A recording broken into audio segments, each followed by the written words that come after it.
الحمدللہ ہم دوسرے باب کی حدیث نمبر 17 پر پہنچ چکے ہیں۔ آج انشاءاللہ العزیز اس کو پڑھیں گے اور اس کے بعد والی احادیث ان کو ہم پڑھیں گے۔ تو کون ساتھی ہے جو سب سے پہلے اس کی تلاوت کرے گا؟ جی بھائی۔ الحمدللہ رب العالمین والصلاة والسلام علی سید المرسلین۔ اعوذ باللہ من الشیطان الرجیم، بسم اللہ الرحمن الرحیم۔ عن ابی ہریرہ رضی اللہ عنہ سمعت النبی صلی اللہ علیہ وسلم یقول الفطرة خمس الختان والاستحداد وقص الشارب وتقلیم الاظفار ونتف الآباط، متفق علیہ۔ جی ماشاءاللہ پڑھیں گے۔ نحمده ونصلي على رسوله الكريم، أعوذ بالله من الشيطان الرجيم، بسم الله الرحمن الرحيم۔ حديث نمبر 17۔ عن أبي هريرة رضي الله عنه سمعت النبي صلى الله عليه وسلم يقول الفطرة خمس الختان والاستحداد وقص الشارب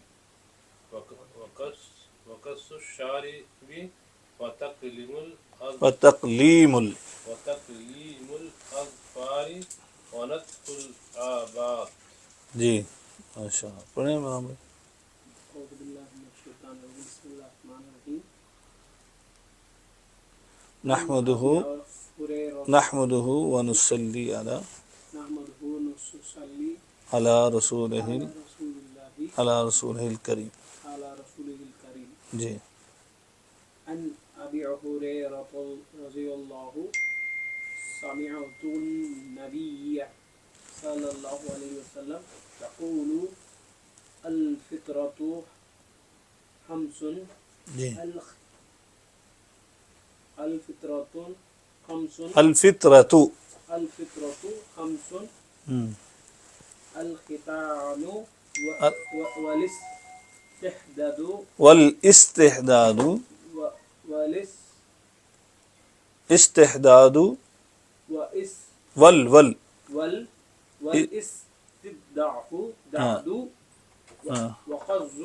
وقص الشارب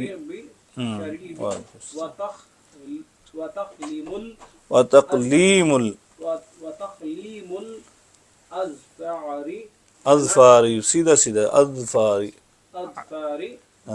ونتف الآباط، اباعتی نہیں اباتی، بس عین نہیں ہے، اباتی، ہاں بس۔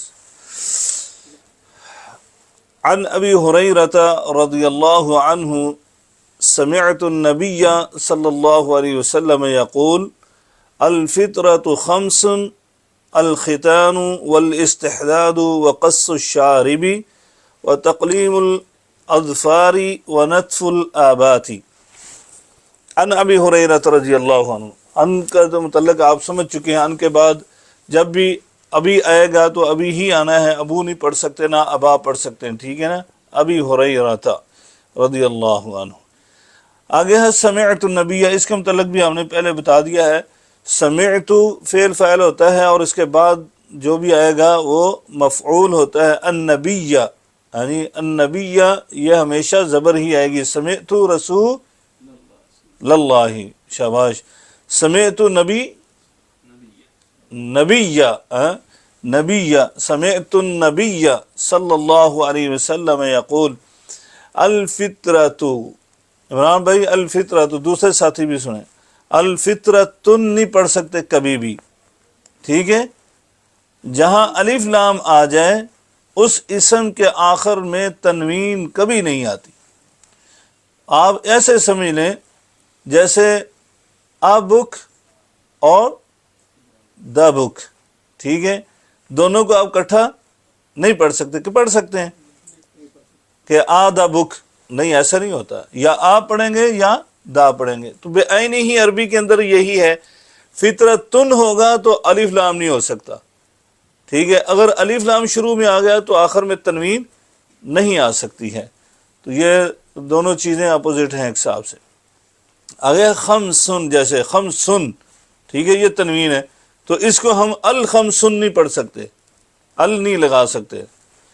الفطرۃ خمسن، 5 چیزیں فطرت سے ہیں، یعنی پیدائشی طور پر اللہ کی طرف سے جو فطرت اللہ نے قائم کی ہے وہ 5 چیزیں ہیں۔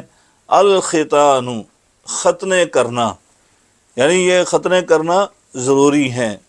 کیا ہے آگے انشاءاللہ اس کو شرح میں بتاتے ہیں آپ کو۔ والاستحداد، زیر ناف بال کاٹنا، وقص الشارب، اور لبوں کو کترانا، وتقلیم الاظفار، ناخنوں کو تراشنا، ونتف الآبات، بغلوں کے بال نوچنا یا کھاڑنا۔ مفردات الحدیث۔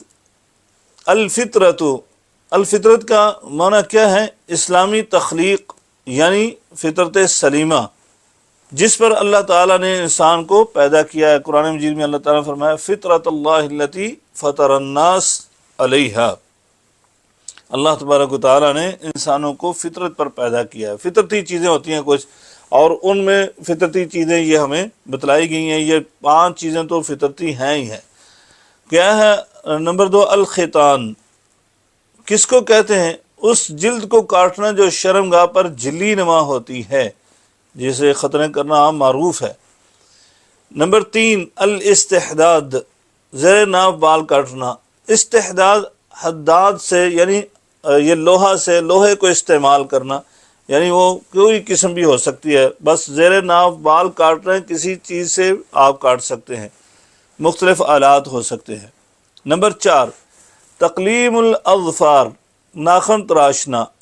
اظفار یہ ظفر کی جمع ہے، ظفر ایک واحد کو یعنی کہ ناخن کو کہتے ہیں ظفر، ٹھیک ہے، بعض نے ظفر بھی کہا ہے لیکن ظفر زیادہ فصیح ہے۔ اسی سے الظفورہ ہے، الظفورہ کس کو کہتے ہیں؟ یعنی ناخن، یہ انگوٹھے کے ناخن کو، نیل تھم جیسے بولتے ہیں، نیل تھم لگانا، یعنی آج کل نیٹ کے حوالے سے، تو عربی میں نیل تھم کو کیا کہتے ہیں؟ الظفورہ، یعنی اسی کو ہی انہوں نے ترجمہ کیا ہوا ہے۔ 5 نتف الآباتی، بغلوں کے بال نوچنا، اکھاڑنا، ٹھیک ہے۔ الابت اس کی واحد ہے اور آباد جو ہے اس کی جمع ہے۔ شرح الحدیث، اس حدیث میں محاسن اسلام کو بیان کرتے ہوئے اس کے فضائل اور حسن و جمال کو بیان کیا گیا، یعنی اسلام کے محاسن میں سے ہے، یہ خوبیوں میں سے ہے اسلام کے، یعنی دین اسلام سے ہٹ کر دوسرے مذاہب کے اندر ان چیزوں کا حکم نہیں ہے، لیکن دین اسلام کے اندر ان چیزوں کا حکم ہے، یعنی یہ اسلام کے محاسن ہیں، اس کے حسن و جمال کو بیان کرتے ہیں اسلام کے۔ اس لحاظ سے کہ باطنی طہارت صحیح عقائد کے ساتھ فرمائی، جیسے ہم بار بار آپ کو بتا رہے تھے گزشتہ کلاس، اس سے پوستہ کلاس میں بھی ہم نے بتلایا کہ پہلا باب جو ہم نے پڑھا وہ کیا تھا؟ عقیدہ توحید پر، اور وہ باطنی طہارت سے تعبیر ہے۔ اور ظاہری طہارت، یعنی یہ ظاہری طہارت کا باب پڑھ رہے ہیں، وہ کیا ہے؟ بہترین لباس، صفائی ستھرائی اور عمدہ خوشبو کے استعمال سے کروائی، یعنی اسلام جو ہے وہ باطنی ظاہری دونوں طہارتیں چاہتا ہے کہ اپنے پیروکاروں کے اندر پیدا کی جائیں۔ اس حدیث میں مذکورہ 5 خصوصیات کو محاسن اسلام اور فطرت الہیہ قرار دیا گیا ہے جس پر اللہ تعالیٰ نے لوگوں کو پیدا کیا ہے۔ ان میں سے پہلی صفت یہ ہے عضو تناسل کی اضافی جلد کو کاٹ دینا، جسے چمڑی کہتے ہیں، کیونکہ اس کو چھوڑنے سے انسان کے لیے نجاست اور جراثیم کے جمع ہونے کا اندیشہ ہے۔ وہاں پر شرمگاہ کے ارد گرد جو ہے وہ جراثیم جمع ہو سکتے ہیں اس جلد کے اندر جو کاٹی جاتی ہے، اضافی جو ہوتی ہے، جو کہ بیماریوں کا سبب بنتا ہے۔ آج تو ڈاکٹر بھی کہہ رہے ہیں، غیر مسلم ڈاکٹر، وہ بھی یہ یعنی کہ تجویز دے رہے ہیں کہ یہ ہونا ہی چاہیے، جیسے مسلمان ختنے کرتے ہیں یہ ختنے کروانے چاہیے، وغیرہ بہت ساری بیماریوں کا سبب جو ہے یہی اضافی چمڑی بنتی ہے، کیونکہ اس کی وجہ سے جراثیم وہاں پر جمع ہو جاتے ہیں اور اچھی طرح صفائی نہیں ہو سکتی۔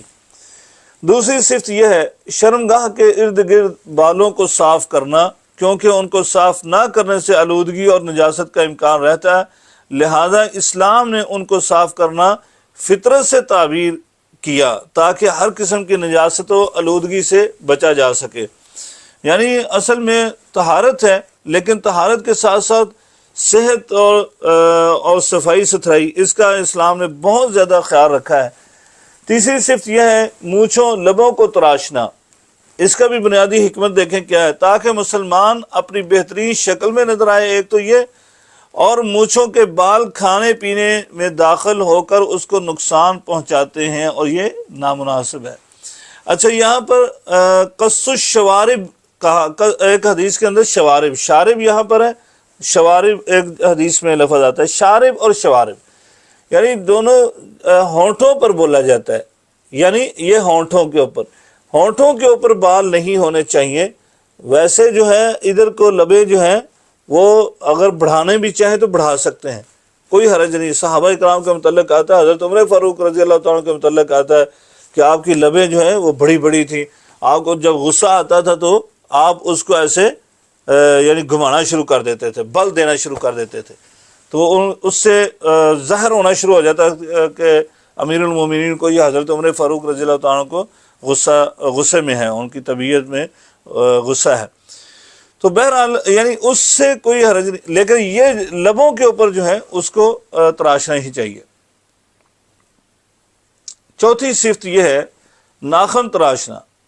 اس کی موجودگی بدصورتی ہے، انسان کے لیے نقصان دہ اور گندگی اور جراثیم کو جمع کرتی ہے۔ ظاہری بات ہے، ناخن نہیں تراشیں گے، ناخن بڑے ہوں گے تو ان کے اندر جو ہے وہ کیا ہے، جراثیم جمع ہو جائیں گے اور غلاظت اور گندگی جمع ہو جائے گی، اور انسان جو ہے ہاتھ سے کھائے گا تو پھر جراثیم جو ہے وہ اندر جائیں گے اور نقصان پہنچائیں گے، اس کی صحت کے لیے بھی مضر ہے۔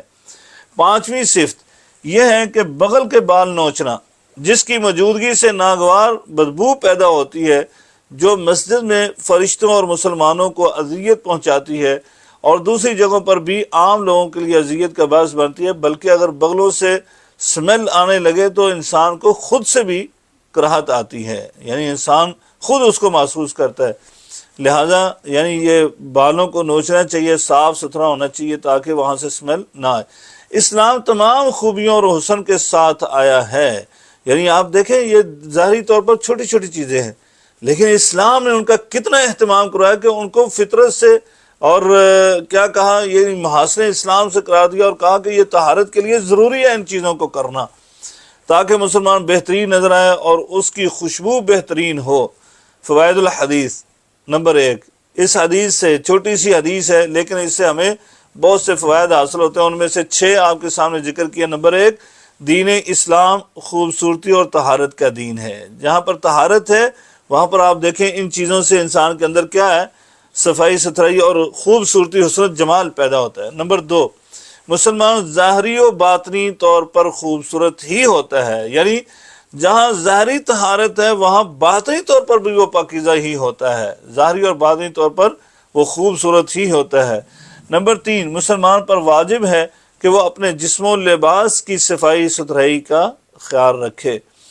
نمبر 4، مسلمان معاشرے میں اپنے عمدہ اخلاق و کردار اور خوبصورت لباس کے ساتھ منفرد ہوتا ہے، یعنی صرف ظاہری ٹیپ ٹاپ نہیں ہے، ظاہری ٹیپ ٹاپ تو اور بہت سارے لوگوں کی ہو سکتی ہے، لیکن اخلاق بھی اس کا اور کردار بھی اس کا پاکیزہ ہوتا ہے، اسی سے وہ اپنے معاشرے کے اندر منفرد ہو جاتا ہے دوسرے لوگوں سے۔ نمبر 5، جو ان 5 چیزوں پر عمل نہیں کرتا وہ فطرت کی مخالفت کرتا ہے اور سنت سے بہت دور ہے۔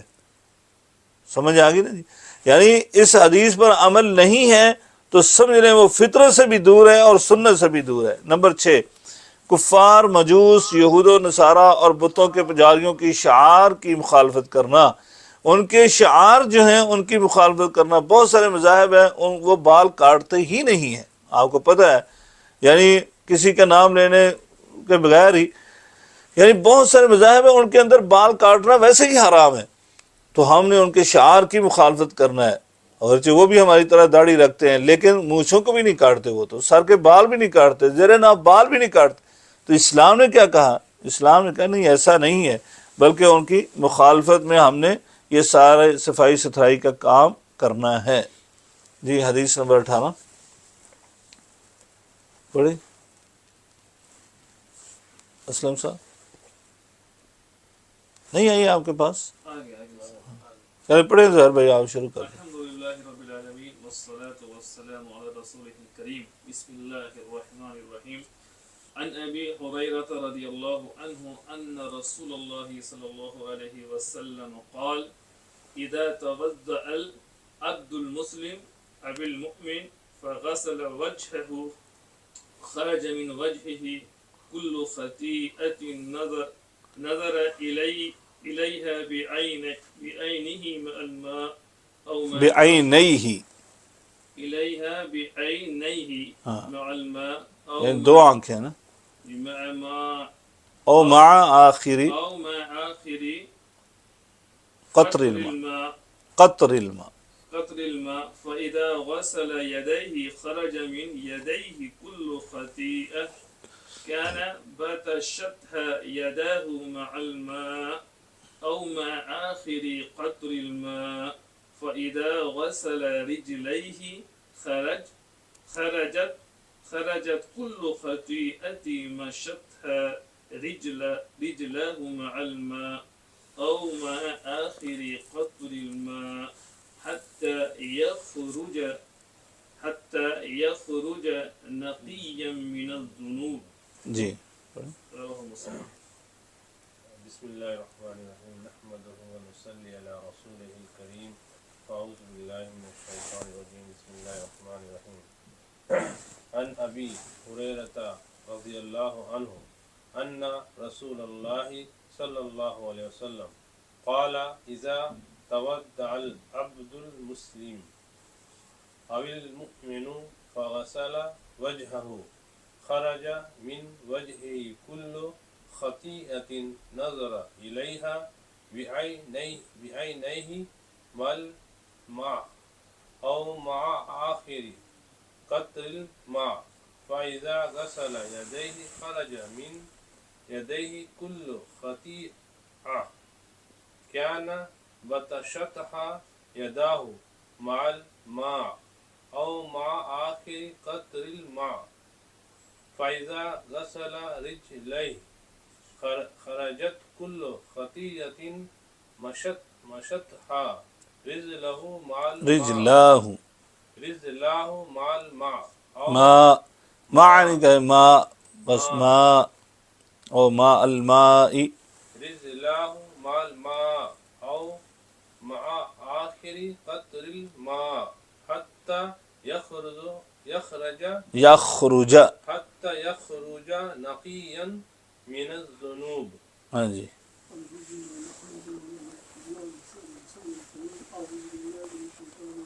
بسم الله الرحمن الرحيم عن أبي هريرة رضي الله تعالى عنه أن رسول الله صلى الله عليه وسلم قال إذا تودع العبد المسلم أو المؤمن فغسل وجهه خرج من وجهه كل خطيئة نظر إليها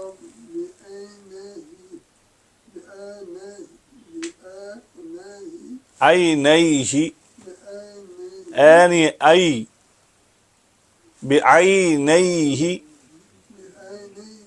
ہاں مع الماء أو مع آخر قطر الماء فإذا غسل يديه خرج من يديه كل خطيئة یدیہ نے پڑھا یدیہ من يديه كل خطيئة كان بطشتها يداه مع الماء أو مع آخر قطر الماء فإذا غسل رجلیہ خرجت كل خطيئة مشتها رجله رجلاہ مع الماء أو مع آخر قطر الماء حتى يخرج نقيا من الذنوب.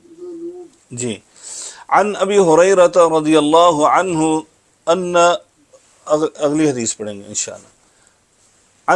تین ساتھی پڑھتے ہیں تو اس لیے وہ روٹین میں نے وہی رکھی، تین ساتھی میں پڑھ لیا ہے، انشاءاللہ اگلی حدیث آپ سے پڑھاتے ہیں. عن ابی ہریرہ رضی اللہ عنہ ان رسول اللہ صلی اللہ علیہ وسلم قال اذا توضع العبد المسلم او المؤمن، رکنا ہے تو سٹاپ کریں اس اعراب کا بھی، یعنی جو حرکت ہے اس کو ساکن کر دیں. فغسل وجهه خرج من وجهه كل خطيئة نظر إليها بعينيه مع الماء أو مع آخر قطر الماء، فإذا غسل يديه خرج من يديه كل خطيئة كان بطشتها يداه مع الماء أو مع آخر قطر الماء، فإذا غسل رجليه خرجت كل خطيئة مشتها رجلاه مع الماء أو مع آخر قطر الماء حتى يخرج نقيا من الذنوب. ان رسول اللہ، یہ بھی ہم نے پڑھ لیا اور آپ کو ازبر ہو گیا انشاءاللہ العزیز. ان رسول اللہ کبھی نہیں پڑھیں گے، ان رسول اللہ کبھی نہیں پڑھیں گے، ٹھیک ہے. اسی طرح ان اگر یہاں پر ہوتا نبی تو کیسے پڑھتے؟ نبی اللہ، ٹھیک ہے.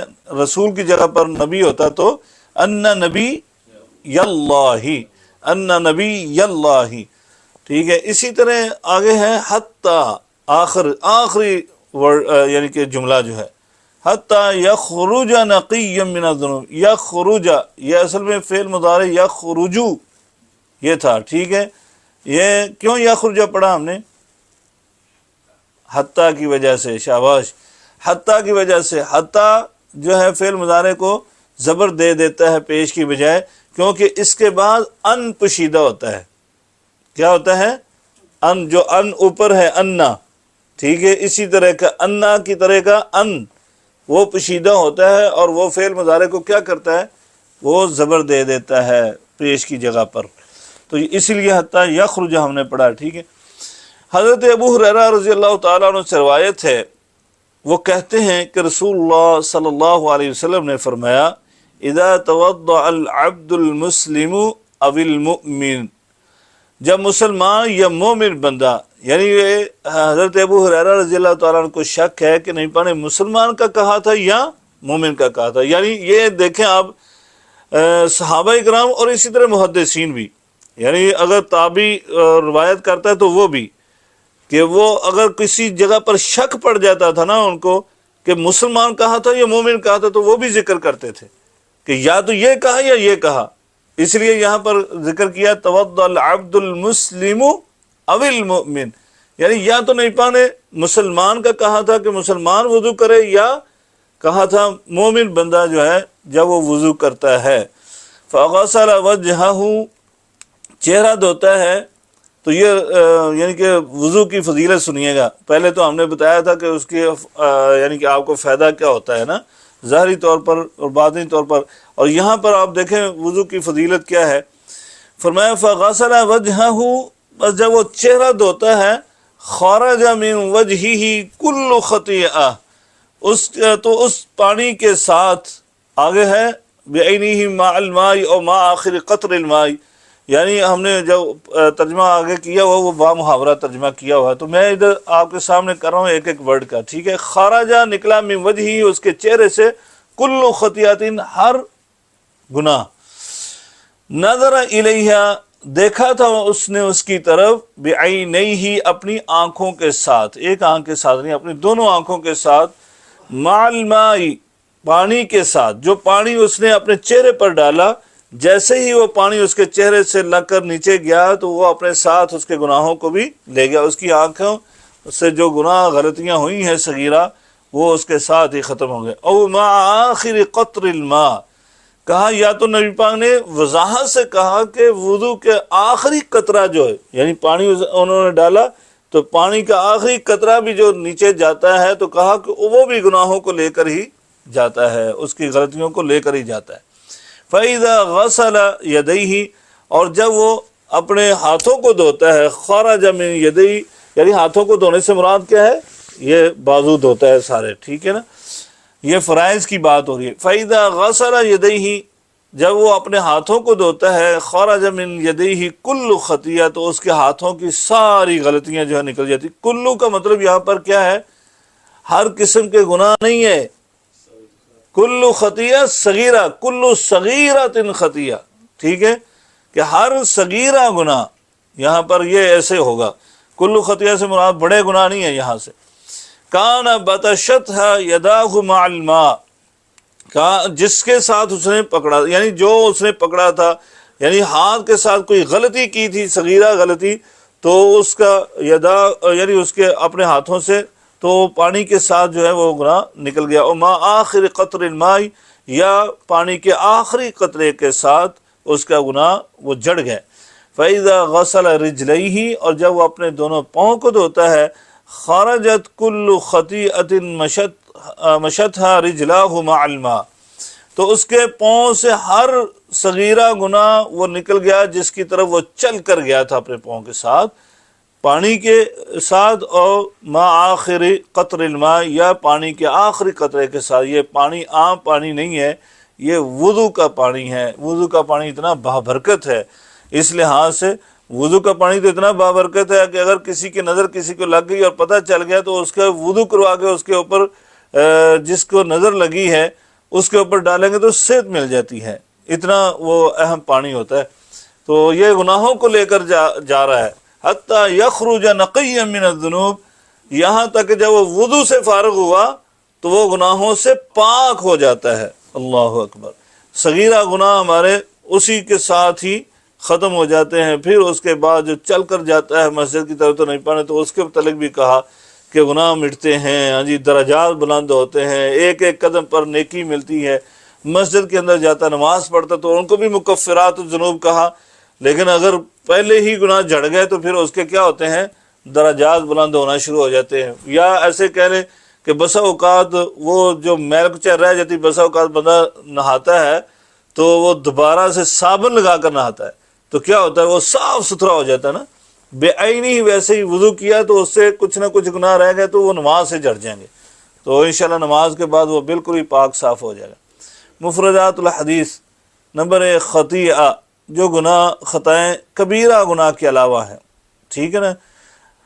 نمبر 2 بطشتھا، ہاتھوں سے کسی غلطی یا گناہ کا سرزد ہونا، ہاتھوں سے کوئی صغیرہ گناہ اس نے کیے ہیں تو اس کے متعلق ہے. شرح الحدیث.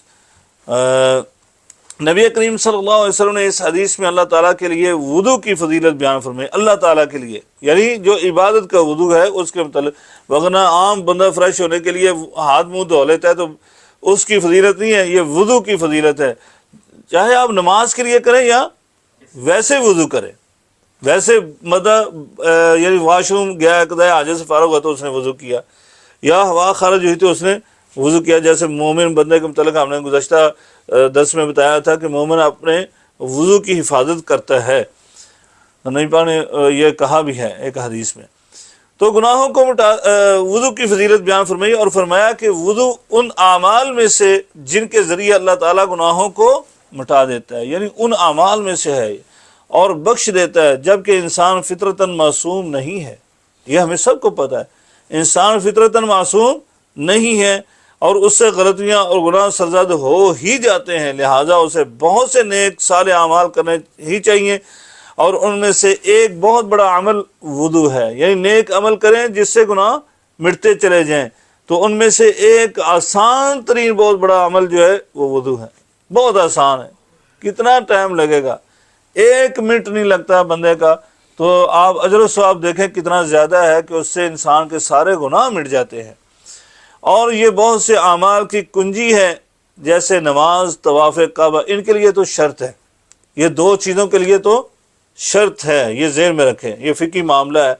نماز اور طواف کے لیے یہ شرط ہے، اس کے بغیر نہ نماز ہوگی نہ طواف کعبہ ہوگا.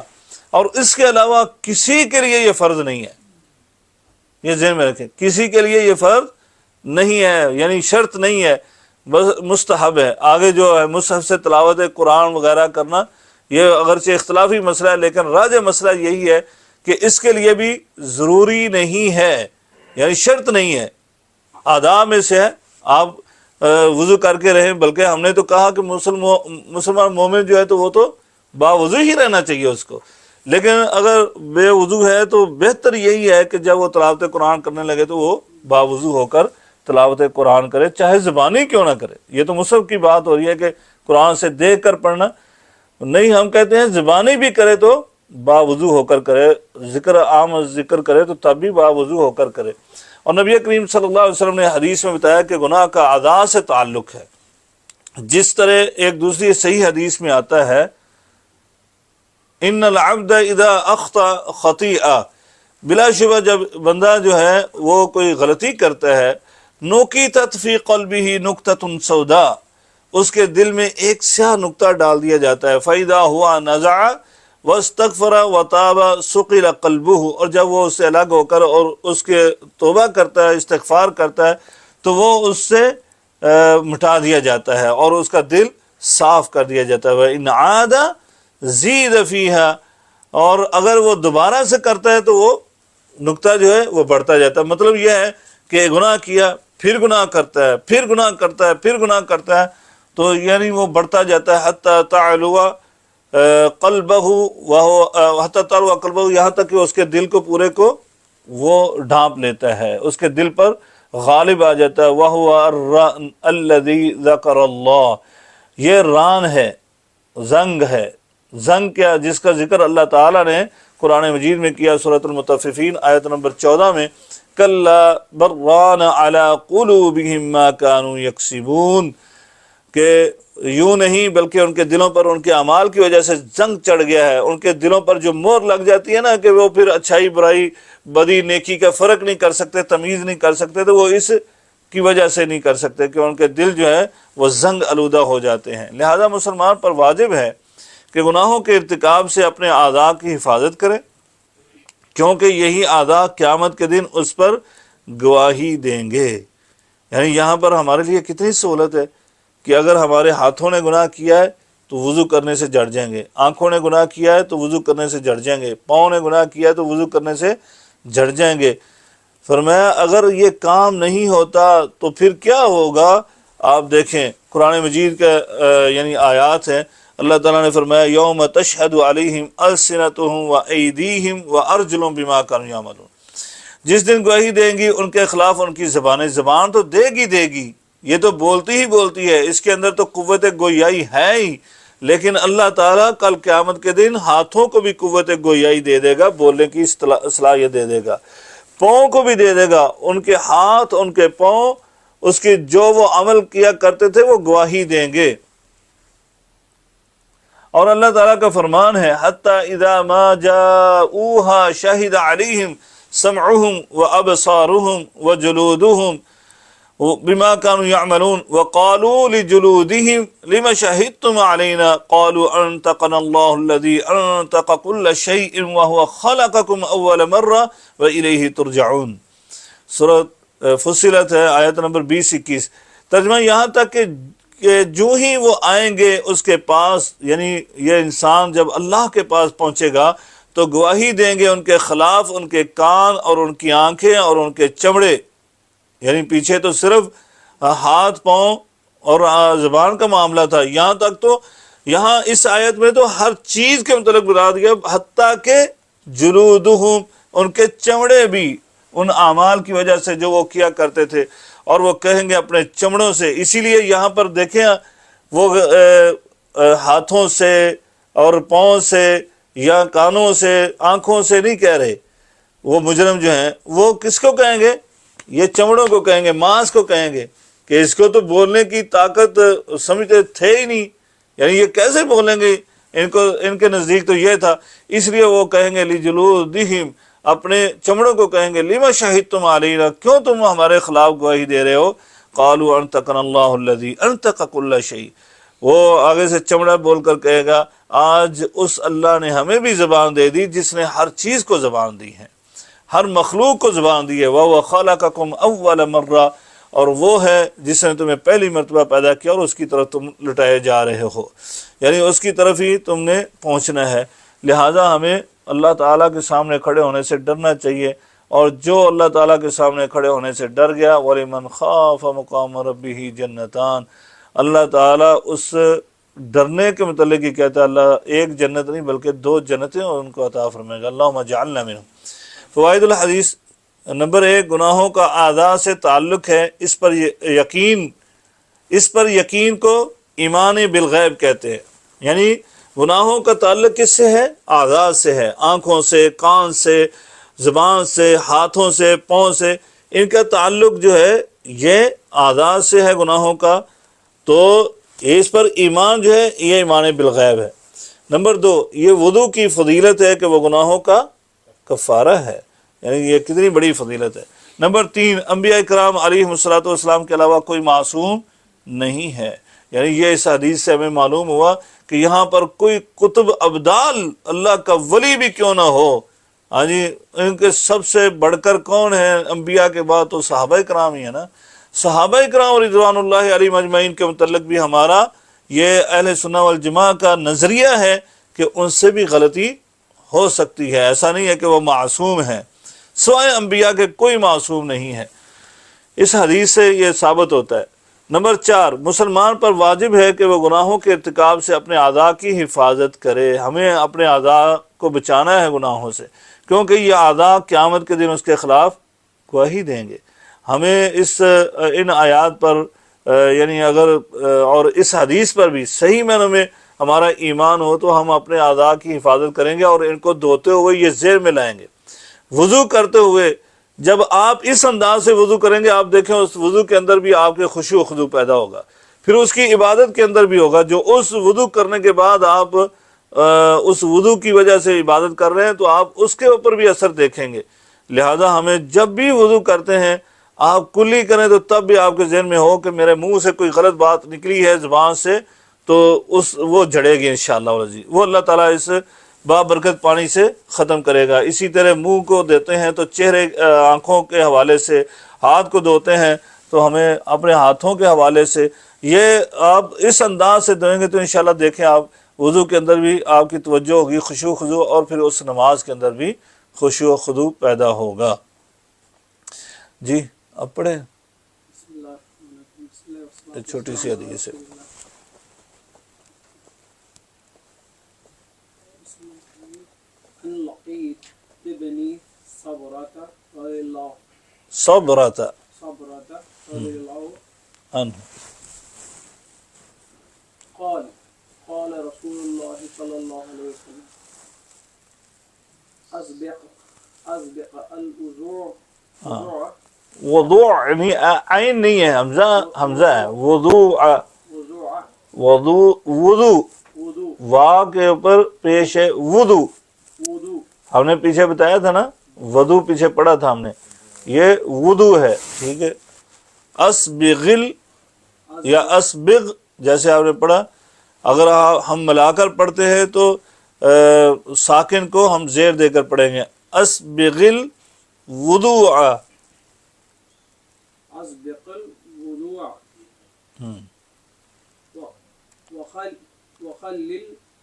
وخلل بين الاصابع بالغ في الاستنشاق ماشاء اللہ، جی جی، الا ان تكون صائما تكون صائما صائما، رواہ ابو داؤد ترمذی و نسائی و ابن ماجہ۔ جی مختار بھائی، نحمده علی رسولہ الکریم۔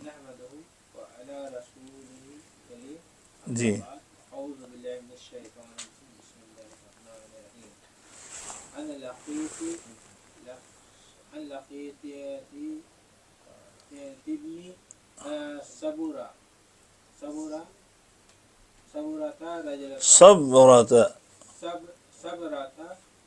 رضی اللہ تعالی عنہ قال رسول اللہ صلی اللہ علیہ وسلم اسبغ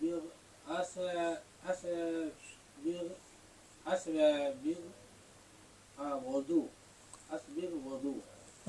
اسبغ الوضوء، اسبغل وضو خلل بین الاصابع الأصابع اصابع بالغ في الاستنشاق إلا أن تكون صائما.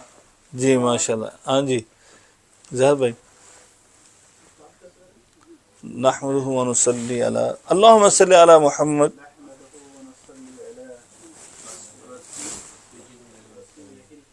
ماشاء اللہ.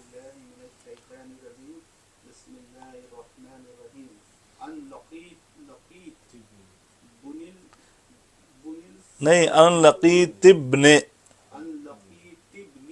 ہاں جی ماشاء اللہ.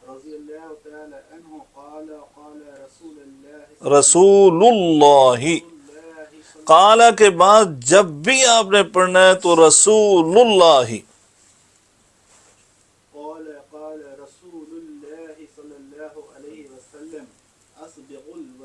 اسبغل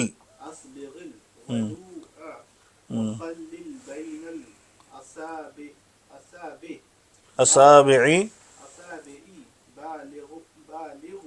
بالغ استنشاق.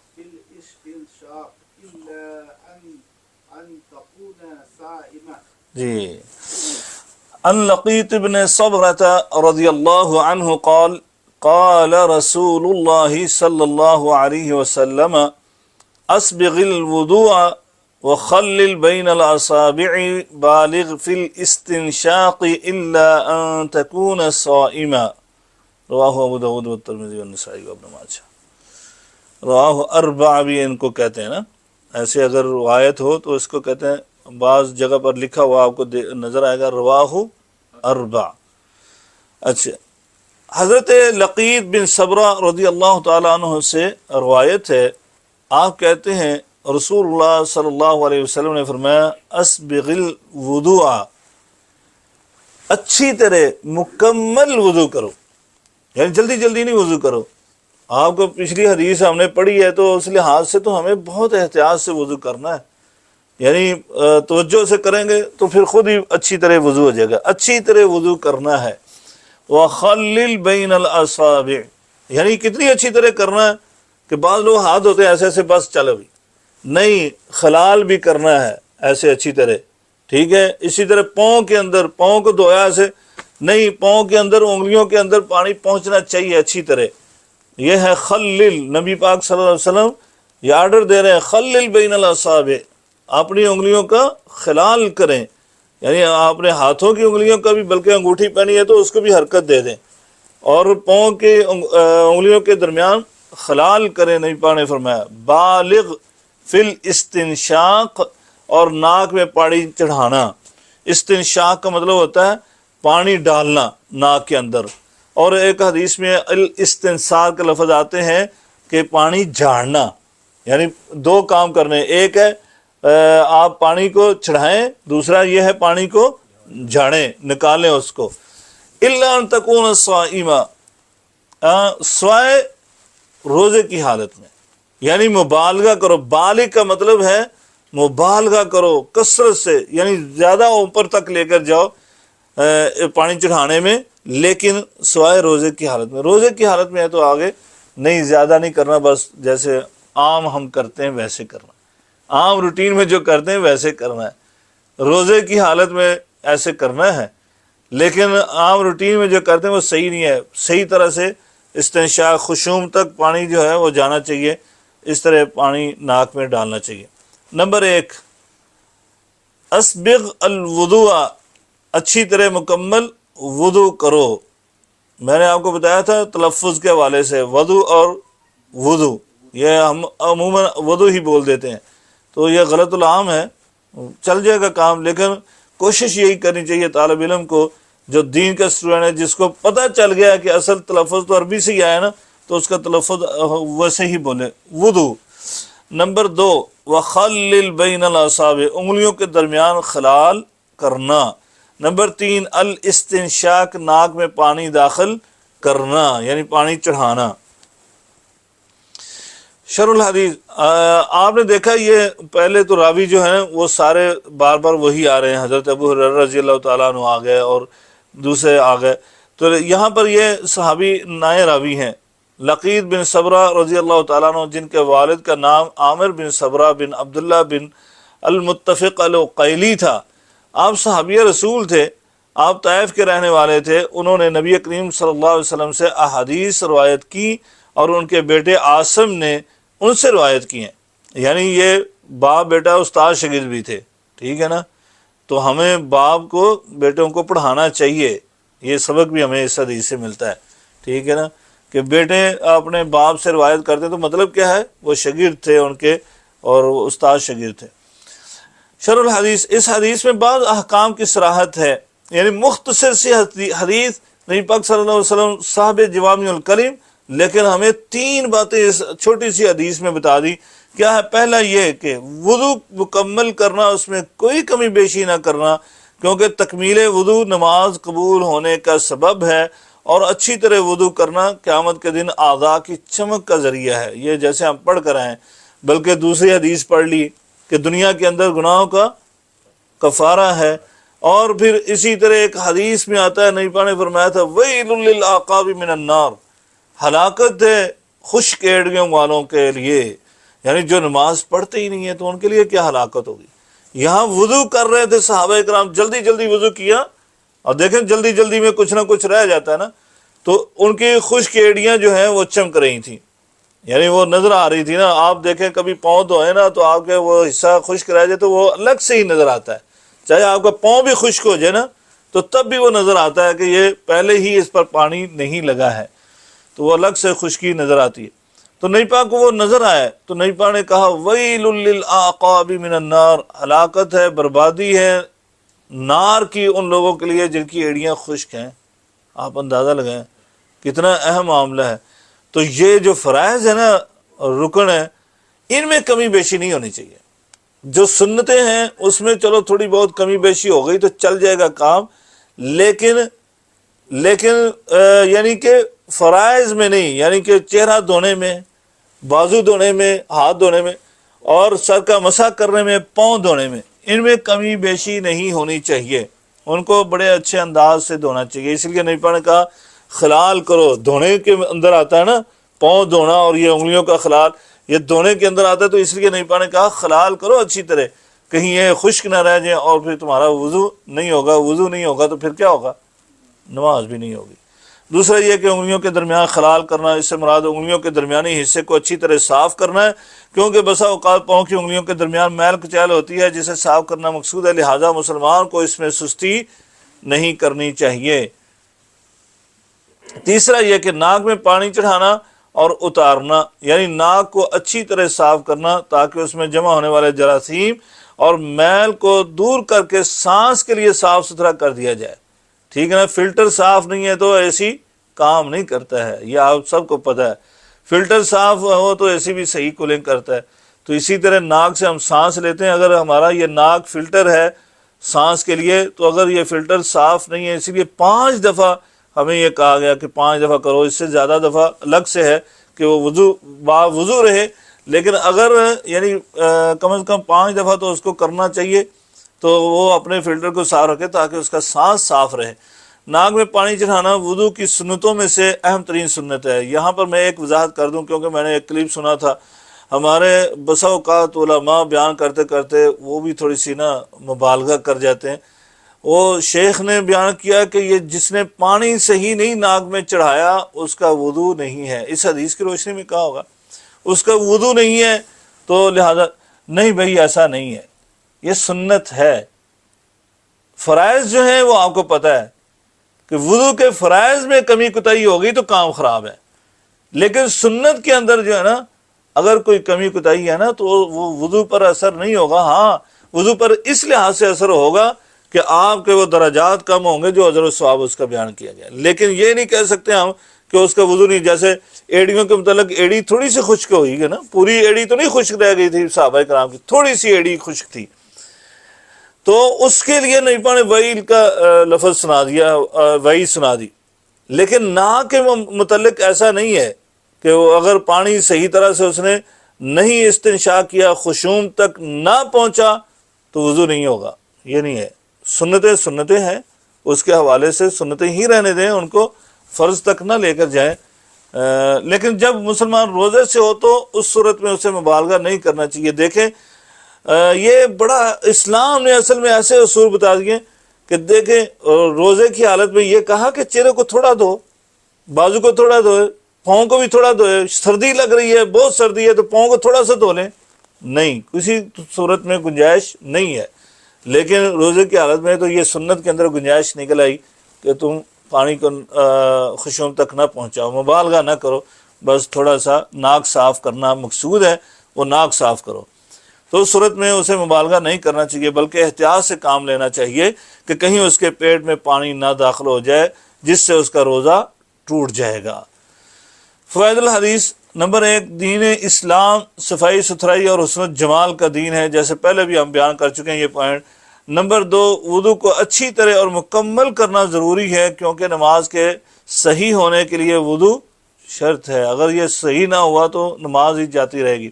نمبر 3، رسول اللہ صلی اللہ علیہ وسلم نے روزے دار کو ناک میں پانی چڑھانے میں مبالغہ کرنے سے منع فرمایا، تاکہ کہیں پانی اس کے حلق سے نیچے نہ اتر جائے. یہاں سے گیا، حلق کے نیچے اتر گیا تو کیا ہوگا؟ اس کا روزہ باطل نہ ہو جائے، یعنی کہ اگر حلق سے نیچے اترا تو باطل ہو جائے گا. نمبر 4، ناک میں پانی چڑھانے میں مبالغہ کرنا سنت ہے، سوائے اس حالت کے کہ آدمی روزے سے ہے. یعنی کہ سنت ہے. سنت بھی ایسی ہے کہ اگر اس نے نہیں مبالغہ کیا تو ایسا نہیں ہے کہ اس کے وضو نہیں ہوگا یا وضو ناقص رہ گیا، ایسا نہیں ہے، بلکہ یہ سنت پر عمل کرنا ضروری ہے. ہر سنت کے اندر فائدہ ہی فائدہ ہے جب انسان اس پر عمل کرتا ہے. تو الحمدللہ یہ اگلی حدیث اچھا آگے چلی گئی. تو یہاں تک ہم ٹائم ہو گیا ہے، 3-4 منٹ رہ گئے ہیں، تو ساتھیوں کو سوالات کے لیے اگر کسی کا سوال ہے تو ٹائم دیتے ہیں. انشاءاللہ 20ویں حدیث اور اس کے ساتھ ہمارا باب مکمل ہو جائے گا، اور پھر مشق جو ہے، تمرین جو ہے، وہ انشاءاللہ آئندہ کلاس میں ہم کریں گے بشرط زندگی اللہ کی توفیق کے ساتھ. ہاں، کسی ساتھی کا کوئی سوال ہے تو کر سکتا ہے. جہاں تک کہ صفائی ستھرائی کا جتنا بھی ذکر ہوا ہے، تو اس میں کہیں بھی ناک کے بال کا ذکر نہیں ہوا. ناک کے بال کا ذکر نہیں ہوا، وہ تو فلٹر ہے، اس کو کاٹنا ہے کہ وہ فلٹر ہے، نہیں کاٹنا؟ نہیں کاٹ رہا. جی، اگر وہ باہر نکل رہے ہیں اور اچھے نہیں لگ رہے تو وہ کاٹ لیں، وہ باہر نکل رہے ہیں تو. لیکن ویسے تو نہیں ہے، بلکہ پرانے لوگ تو جو ہے نا وہ تو اس کو مایوس سمجھتے تھے، جو لوگ اس طرح کھینچتے تھے ناک میں. یہ اللہ تعالیٰ کی طرف سے یہ رکھا گیا ہے کہ گرد و غبار اس کے اندر آ جائے، آپ کا سانس اچھی صاف جائے اور یہ گرد و غبار کو روک لے. ہاں جی، تو اس لحاظ سے تھا، تو اس لیے وضو کے ساتھ کہا کہ اس کو صاف کر لے. واللہ تعالیٰ ایک اور ہے کہ ایک ہی کلو سے کلی اور ناک صحیح حدیث سے ثابت ہے کہ اسی سے کلی کی جائے اس پانی سے، اور اسی سے ناک میں پانی چڑھایا جائے. یہ آج ہم نے چھوڑ دیا، جو کام چھوڑ دیں گے تو وہ مشکل لگے گا. اگر وہ یہ کسی ساتھی کا ادھر سے میرا خیال کھلا ہوا، یعنی اگر ہم یعنی کہ وہ کام چھوڑ دیتے تو پھر وہ مشکل لگتا ہے. اگر آپ عمل کرنا شروع کر دیں گے تو آپ دیکھیں آسانی ہو جائے گی. کچھ دیر کے بعد جو ہے نا وہ آپ اسی چلو سے کلی کریں گے اور اسی سے ناک میں پانی چڑھا لیں گے. یہ بلکہ صحیح حدیث سے ثابت ہے، اور جس میں الگ الگ پانی کا ہے اس سے زیادہ صحیح ہے. بلکہ ان احادیث پر بعض علماء نے تو کلام بھی کی ہے، تو یہ زیادہ صحیح حدیث ہے. تو انسان کو کوشش تو اسی طرح کرنی چاہیے. ناک میں اس سے اتنا پانی کیسے رہے گا کہ جو مغالبہ میں نے کہہ دیا نا کہ وہ ہم نہیں کرتے تو اس لیے ہمیں لگتا ہے. ہم لوگ تو ہمیشہ ایسے ہی کرتے ہیں، ہاں، میں بھی کرتا ہوں، ہمیشہ کچھ نہیں ہوتا، تھوڑا سا ہوتا ہے. ہاں جی، وہ آپ بار بار کریں گے تو انشاءاللہ آپ دیکھیں گے کہ چند دنوں کے بعد آپ کے لیے وہ روٹین بن جائے گی، روٹین بن جائے گی. اور جب نہیں کرتے تو مشکل لگتا ہے. یہ واؤ کے اوپر جو پیسٹ تورک اور افتراش، تورک جو بندے کرتے ہیں نا، آپ دیکھیں ان کے لیے کوئی مشکل نہیں ہوتا، لیکن جو نہیں کرتے وہ اگر ان کو کہیں گے تو ان کے لیے مشکل ہو جاتا ہے، وہ گرتے ہیں ایسے سائڈ پر، کیونکہ وہ بیٹھتے نہیں نا اس طرح. تو جب بیٹھتے رہیں گے وہ ٹھیک ہو جائے گا. ہاں وہ یہ مشق سے ہوتا ہے. جی واو کے اوپر جو پیش تھا وضو، اس کے مطلب پانی نا؟ ہاں نہیں، اس کا مطلب یہ فعل جو کام کرتے ہیں، جو وضو کرتے ہیں ہم، وضو. ہاں وضو، واؤ کے اوپر پیش، واؤ کے اوپر زبر رہے گی تو پانی کا برتن. ہاں اگر اس کے اوپر نیچے زیر رہے گی ودو تو اس کا مطلب پانی. اور پانی کس کا؟ عام پانی پینے کا نہیں ہے، وضو کا پانی. تو پی بھی سکتے ہیں، لیکن میں ویسے بات کر رہا ہوں کہ اگر وضو کہیں گے تو یہ نہیں ہے کہ آپ کہیں کہ وہ وضو لا دو میں نے پینا ہے، ایسے نہیں کہتے. وہ اس خاص وضو کا جو پانی ہے اس کو کہتے ہیں. جی یہ کسی اور ساتھی کا کوئی سوال؟ آن لائن ہے تو اپنا مائک انمیوٹ کر کے سوال کر سکتے ہیں. کوئی ساتھی آن لائن ہے تو اپنا مائک انمیوٹ کر کے سوال کر سکتے ہیں. جی السلام علیکم شیخ. وعلیکم السلام ورحمۃ اللہ وبرکاتہ. وعلیکم السلام ورحمۃ اللہ. السلام علیکم. جی وعلیکم السلام ورحمۃ اللہ.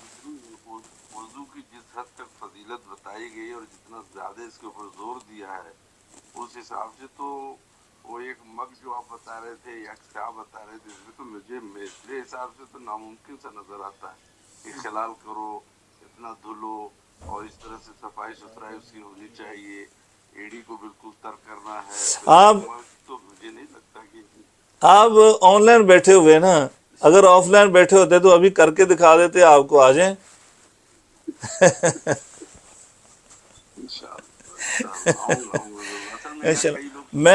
میں نے نا پہلے بھی کوشش کرتے تھے، پھر سستی کوتاہی ہو جاتی ہے. ابھی کچھ دنوں سے جب سے یہ گزشتہ کلاس گزری ہے، میں وہ نہانے والا ڈول ہے ہمارے پاس پڑا ہوا، اس کو میں رکھ کر وضو کرتا ہوں ٹوٹی کے نیچے نا، تو یقین جانے وہ آدھا ہوتا ہے تو اس سے وضو ہو جاتا ہے، پورا وضو ہوتا ہے، اور بڑے اچھے انداز سے وضو ہوتا ہے.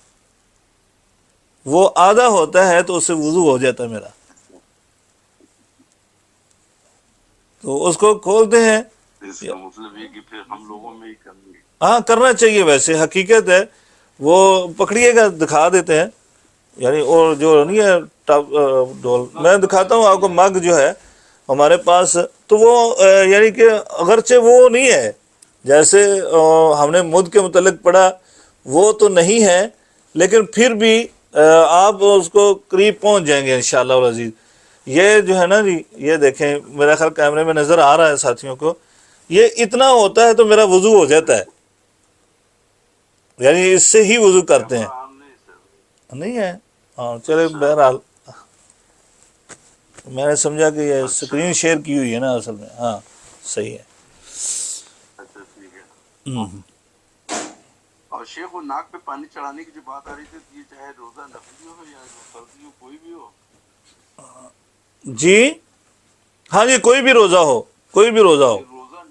ہاں فرضی اور نفلی روزے کے دیکھیں، فرضی اور نفلی روزے کا صرف حکم کا فرق ہے. ہاں جی، وگرنہ باقی جو شرائط ہیں وہ روزے کی پوری ویسے ہی ہوں گی. یہ نہیں ہے کہ ہم مثال کے طور پر نفلی روزہ رکھنا ہے تو میں جو ہے وہ ناشتے کے ٹائم پر سحری کھا لوں، یہ نہیں ہو سکتا. آپ طلوع فجر کے وقت ہی کہیں گے اور مجھے زیادہ روزہ لگ گیا تو میں عصر کے بعد افطاری کر لوں، ایسا نہیں ہوگا. ہاں جی، وہ سب شرائط ویسے ہی ہیں، پورے ارکان بھی ویسے ہی ہیں. وہ صرف حکم کا فرق ہے، وہ فرض ہے اور یہ نفل ہے. نفلی روزے کا فرضی روزہ کسی صورت میں توڑ نہیں سکتے ہم. یہ تو نفلی روزہ میں نے رکھا ہوا ہے، میرے ساتھی مجھے دعوت دیتے ہیں کھانے کی دوپہر کو، تو بلکہ علماء نے کہا زیادہ مستحب یہی ہے کہ وہ دعوت قبول کریں، کیونکہ دعوت قبول کرنا کیا ہے؟ سنت نہیں ہے، حق ہے مسلمان کا. اور یہ نفلی روزہ ہے تو مجھے نفلی روزہ ختم کر کے تو مجھے وہ دعوت قبول کرنا وہ ضروری ہے. مجھے نفلی روزے کا ثواب مل جائے گا جو میں نے نیت کر کے رکھی تھی ساری. تو لیکن فرضی روزے میں نہیں ہم یہ کر سکتے. ہاں جی، وہ فرضی روزہ رمضان کا ہی نہیں ہے صرف، بلکہ منت کا بھی فرضی روزہ ہوگا، جو قضاء کا ہے وہ بھی فرضی روزہ ہوگا. تو اس طرح یعنی نفلی روزے جو ہیں جیسے پیر کا ہے، جمعرات کا ہے، یہ روزے نفلی ہیں اور ایام بیس کے روزے یہ نفلی ہیں، تو اس طرح جو نفلی روزے ہیں ان کو میں کر سکتا ہوں، یہ فرق ہوگا، باقی ویسے ہی ہوگا۔ شیخ واللہ تعالیٰ اسی موضوع پہ پوچھنا چاہتا ہوں، جیسے کل جو ہے اب تھرسڈے ہے، میں روزہ رکھتا ہوں، لیکن ماشاء اللہ۔ کمپنی میں کچھ اس طرح کی پارٹی لوگوں نے کیا ہوا، مطلب ایک آدمی جا رہا ہے چھوڑ کے، تو اس کے لیے تو ان لوگوں نے ایک اصرار کیا کہ نہیں بھائی آپ جو ہے تھرسڈے کو آپ یہاں سب کے ساتھ جو ہے، تو میں اس میں تھوڑا گم میں تھا کہ چھوڑنا چاہیے نہیں چھوڑنا چاہیے، کیا کرنا چاہیے، تو آپ نے بول دیا تو پھر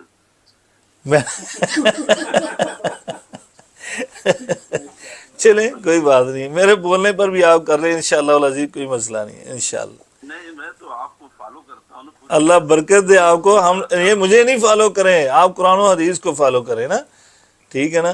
تو آپ کو قرآن و حدیث بس یہ کہیں، آپ یہ کہیں کہ میں دین اسلام کی تعلیمات کو فالو کرتا ہوں، آپ جو بتاتے ہیں تو میں اس پر عمل کرنے کی کوشش کرتا ہوں، نہیں مجھے نہیں۔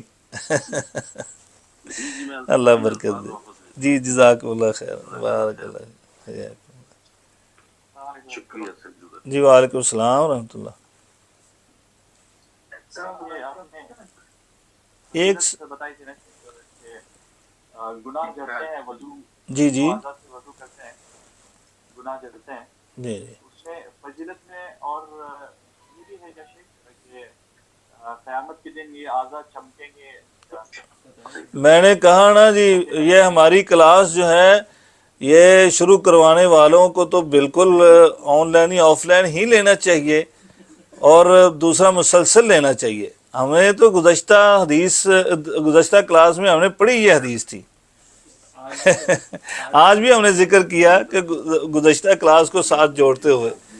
ہاں جی، یہ آف لائن کا نقصان ہوتا ہے نا کہ بس اوقات نہیں سنائی دیتا کہ کیا بات کر گئے، آن لائن کا۔ جی وہ ہو گئی، یہ حدیث ہم نے بیان کی تھی، وہ فضیلت ہے۔ جی جی شیخ، ہاں جی ہاں جی، گزشتہ کلاس میں ہم نے وہ حدیث پڑھی تھی۔ میں پچھلی کلاس میں اٹینڈ نہیں کر پایا۔ ہاں جی، اس لیے ہم نے کہا مسلسل رہنا چاہیے۔ بارک اللہ فیک۔ بارک اللہ۔ یہ ٹھیک ہے پھر۔ ہاں جی، اللہ تبارک و تعالیٰ سے دعا ہے کہ اللہ تعالیٰ ہمیں حدیث کا فہم عطا فرمائے اور اس کے اوپر عمل کرنے کی توفیق عطا فرمائے۔ سبحانک اللہم و بحمدک، اشہد ان لا الہ الا انت، استغفرک و اتوب الیک۔ السلام علیکم ورحمۃ اللہ وبرکاتہ۔ ناظرین اکرام، اسلامک ٹی وی اس چینل کو ابھی تک جنہوں نے سبسکرائب نہیں کیا ہے، برائے مہربانی اس چینل کو سبسکرائب ضرور کریں، اور ہر دن کی اپڈیٹ کے لیے اس کے ساتھ ہی ایک بیل، ایک گھنٹی کا نشان آئے گا، اسے آپ ضرور پریس کریں اور اسے دبا کر آپ ہمارے ساتھ تعاون فرمائیں۔ جزاک اللہ خیر۔ السلام علیکم ورحمۃ اللہ وبرکاتہ۔